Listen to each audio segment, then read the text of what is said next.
Olha, a gente vai continuar nessa nossa conversa aqui sobre economia. Uma outra notícia ruim da economia: nos últimos dias, algumas empresas anunciaram cortes de vagas e até o fechamento de unidades. É o caso do grupo Guararapes, que encerrou a produção em sua fábrica de Fortaleza, no Ceará. Ao todo, cerca de 2.000 funcionários da unidade foram dispensados. A empresa informou que vai concentrar a operação fabril na unidade de Natal, no Rio Grande do Norte. Teve também o frigorífico Big Boy, localizado na região de Maringá, no Paraná, que deu início ao processo de demissão de aproximadamente 800 funcionários. O frigorífico é considerado uma das empresas que mais empregam no município de Paysandu. Você, Mota?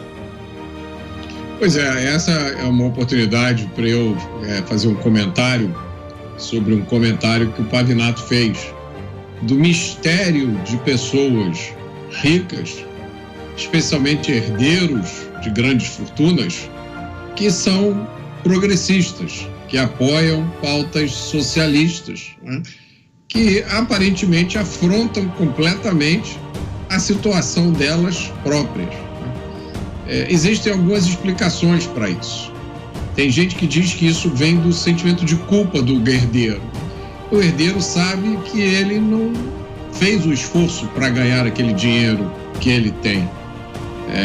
Então ele expia essa culpa pregando medidas, né, socialistas ou progressistas que sempre trouxeram desastre para a economia, mas para ele aquilo serve como uma expiação de culpa. Agora tem uma outra explicação que eu acho que é mais provável. Essas pessoas jamais serão atingidas pelas medidas. Quem tem fortuna medida em bilhões de reais está automaticamente protegido contra as coisas que vão afetar nós aqui, você que está nos ouvindo. Hoje é dia 13, talvez você esteja aí na sua mesa com já o boleto da primeira mensalidade escolar do ano, né? E pensando, caramba, como é que eu vou fazer para pagar isso? Daqui a pouco, né, chega o carnê do IPTU também, daqui a pouco chega o pagamento do IPVA, enfim, né, a declaração do imposto de renda também não está longe. Então, pessoas que estão acima dessas trivialidades, né, essa preocupação boba de ter que pagar contas no final do mês, imagine o que é isso. Imagine uma pessoa que nunca teve que andar de ônibus. Imagine uma pessoa que desconhece o interior de um hospital público, a não ser que tenha ido lá fazer uma obra de caridade, tirar fotografia. Essas pessoas podem se dar ao luxo de apoiar sistemas políticos e econômicos que nunca deram certo em lugar nenhum. E, além disso, tem uma vantagem adicional. Quando elas fazem isso, elas tiram fotografias com os políticos radicais, com aqueles artistas bacana e ainda ficam bem na foto. Olha só que coisa bonita. Pavinato. Bom, é uma consequência óbvia. Se a economia não é boa, se os juros sobem, as empresas deixam de expandir, as empresas deixam de contratar, e à medida que o investimento se torna escasso ou um juros já alto se torna mais alto ainda, as empresas elas passam a reduzir e demitir. Então, isso é um efeito lógico. Não podemos esperar outra consequência de um país que elegeu um presidente sem um plano de governo, em especial sem pista. Estou falando de plano, sem pista do que seria economia, que nesses 13 primeiros dias de governo, o governo preocupado com o bem-estar da população, ainda não tomou nenhuma providência para o bem-estar da população, muito pelo contrário, tomou medidas que prejudicam a população, como temos aqui na pauta, vetar a robótica e a computação nas escolas públicas. É óbvio que, se a consequência ainda não chegou, a tempestade já está sendo vista, já está chovendo longe, a gente já tem que estocar o guarda-chuva, os preços já vão subindo pouco e pouco para não assustar o consumidor. As reduções de quadros são feitas pouco e pouco para que não tenha que existir uma demissão em massa, para que não haja uma greve, para que a empresa tenha caixa de demitir pouco em pouco, para que ela possa sobreviver no momento de terremoto, de maremoto, no momento desse ciclone que está se avizinhando, porque outra resolução não há. Se eu misturo componentes químicos de uma dinamite dentro de um recinto, eu não posso ser estúpido a ponto de esperar que dali nasça um girassol. E é isso que acontece com muita gente que eu torço, mas eu só tô vendo colocarem nesse recipiente pepitas que são matéria para produção atômica. Eu só tô vendo urânio enriquecido, eu só tô vendo plutônio. Onde é que eu posso esperar que nasça uma flor? E juntando tudo isso, a gente vê a situação do povo sem emprego. Mas agora tem o Bolsa Família. Isso é dignidade?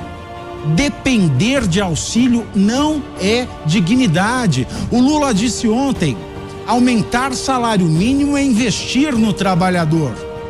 Que trabalhador, se os postos de trabalho estão sendo solapados por essa total ausência de política ou previsão econômica?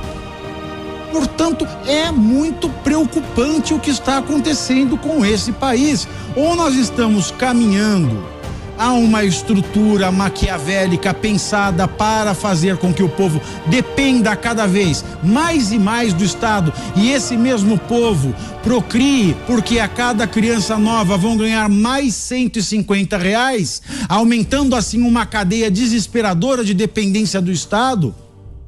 Ou eu posso dizer que todos estão loucos, porque do urânio não vai nascer girassol nenhum. E como disse o Mota, a pessoa ela tá cheia de prestação no Magalu, tá estourado no cheque especial do Itaú, é mandado embora.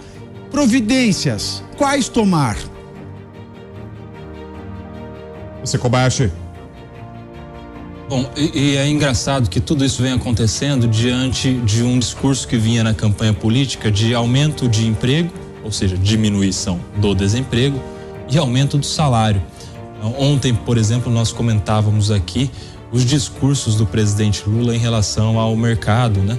E aí a gente vê agora a preocupação dessas empresas todas que estão indo na contramão do que foi prometido, justamente porque quando há uma promessa de aumento de emprego e de aumento de salário, por exemplo, talvez o governo esteja esquecendo que quem vai ter que dar emprego é uma empresa, e de quem vai ter que pagar um salário maior é a própria empresa.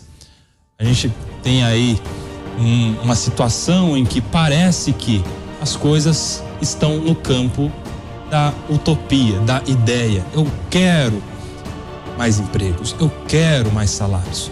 A gente vê neste ponto uma ação muito diferente do que vinha acontecendo no governo anterior, da economia do Paulo Guedes, por exemplo, em que resultado da política econômica é que as empresas, se desenvolvendo, teriam condições de contratar e de pagar melhor, porque nós teríamos pessoas qualificadas, nós teríamos empresas crescendo, porque o plano econômico favorecia, né, essas empresas a se desenvolverem economicamente.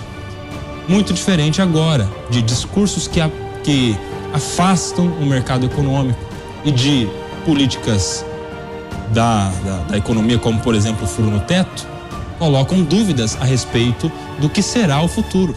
Qual é a empresa hoje no Brasil que tem coragem de abrir uma planta em outro lugar, de expandir os seus negócios, de aumentar o número de funcionários diante da incerteza se daqui a pouco não teremos uma reforma tributária que vai cobrar mais impostos dessa pessoa? Diante da incerteza dessas empresas de que daqui a pouco vai ter um aumento do salário e ele não vai ter condições de pagar o número de trabalhadores que tem à sua disposição. O cenário de insegurança econômica gera isso, gera as pessoas jurídicas, empresas, demitindo e fechando unidades.